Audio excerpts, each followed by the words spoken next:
And welcome back, everyone. Today I played the round number 4 of the Austrian Chess Championship against my good friend and longtime rival as well, the Grandmaster Dominik Horvath. I had the black pieces. If some of you might have seen, I played him also recently for the World Cup ticket, where I was able to win that match. And today I had the black pieces, and yeah, let's just jump right into what happened. He played e4, I went e5. In our encounter at the match, he went for d4, just to quickly touch on that. You can also find the recap on my channel, where I played this line with d takes e4 here, which is also quite interesting and worked really well as a surprise. I was able to win that black game in the match. But he went for e4, maybe because of that bad memory from the World Cup qualification match, and we got the Berlin, which, yeah, where we already had, I don't know, hundreds, if not thousands of training games online against each other. And this time, however, he went for the endgame, which I didn't expect at all. And he's also never played it before. I was mostly anticipating some d3. Berlin, for example, or yeah, also short castle 94, rook e1 here, of course, all of the different possible lines. But he went for this, knight d6. Of course, there's this famous line as well with d takes e5.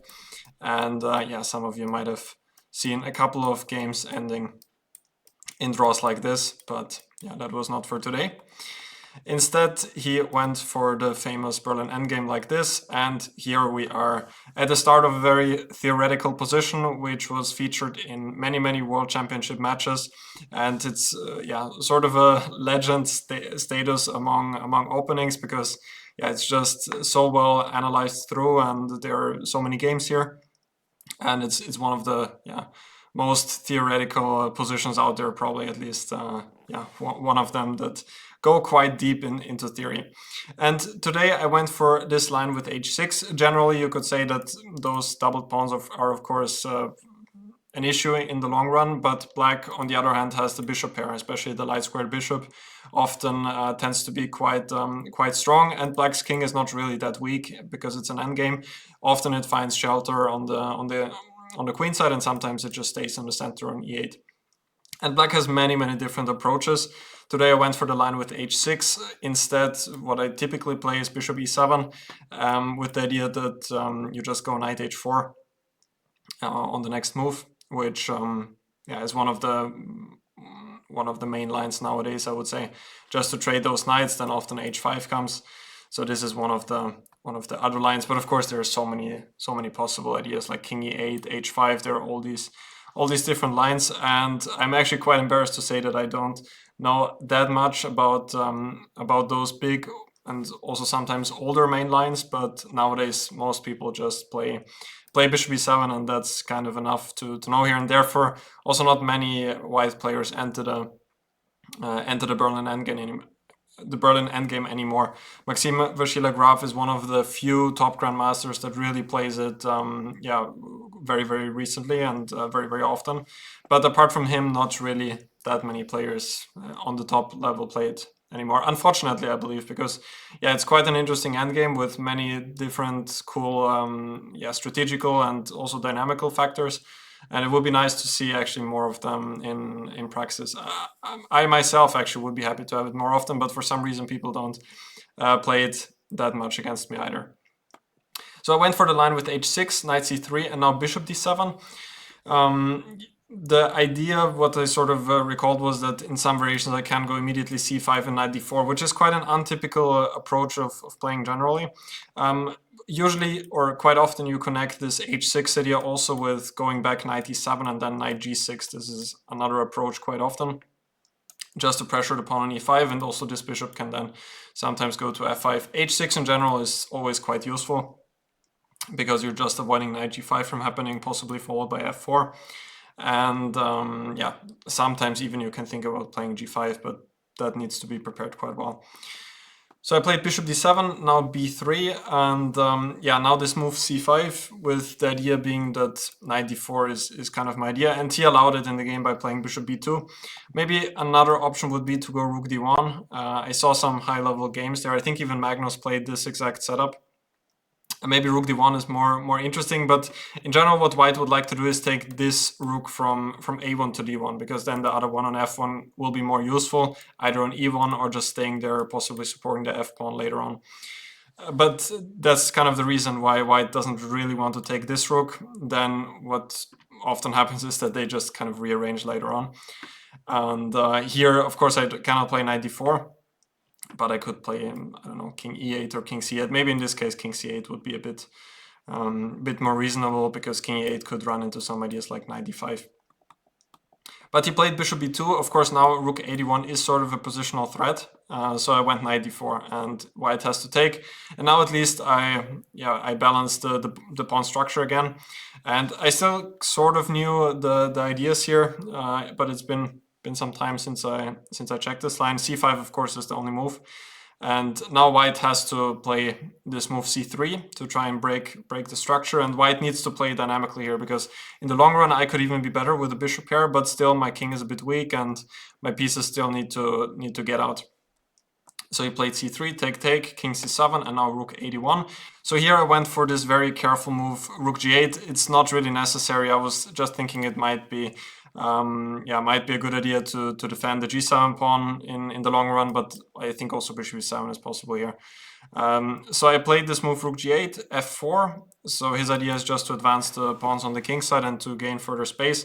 And now I went bishop e7. I was not actually sure, because bishop c6 also looks very, very natural right away. There is this extra option of going knight g3 now, perhaps, but then maybe g6. But I wasn't entirely sure.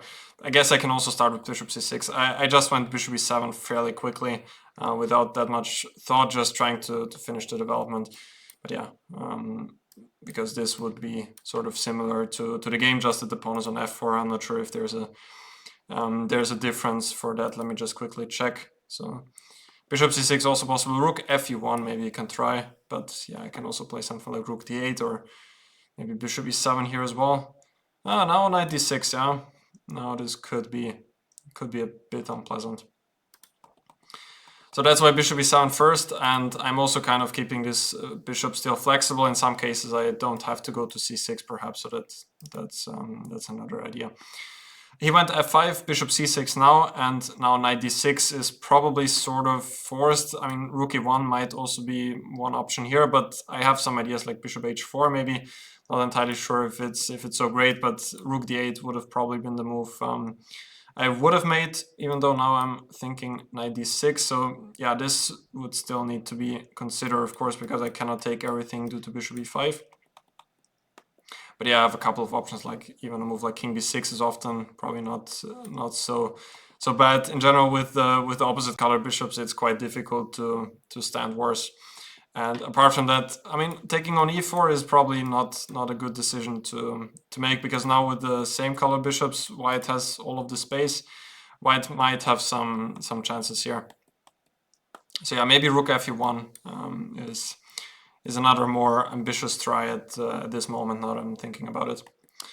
But he played knight d6, and now he's just sort of exchanged everything, and there was not anything special to say anymore. Maybe this moment after rook d8, I thought that we would just make a draw now, but then he played this move e6, which I didn't really see in the beginning of my calculation. The point is that rook d6 doesn't work because he can take on f7, I thought, and now maybe I'm actually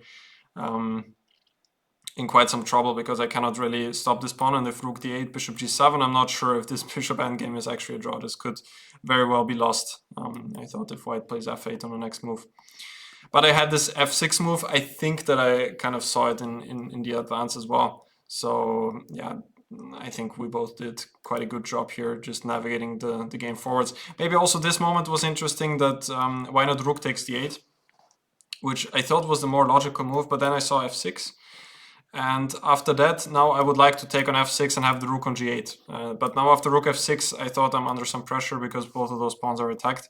And I also cannot advance with the pawn because now e6 and now f7, and then this pawn is probably just queening.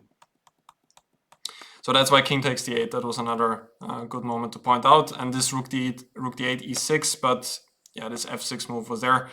And after that, there was nothing much really which happened, because yeah, it was just opposite color bishops, and here we made a draw, because there's nothing much we can do. And overall, it was, I think, quite a decent game. Sorry for not having a more spectacular game analysis today, but seeing my games, you're probably getting used to seeing some longer endgames with not so many sharp things happening. But anyway, that's my style. Cannot change that. But still hope that you found some value in today's analysis and that you enjoyed it. And that's it for today. And I'm going to see you guys tomorrow. Thank you.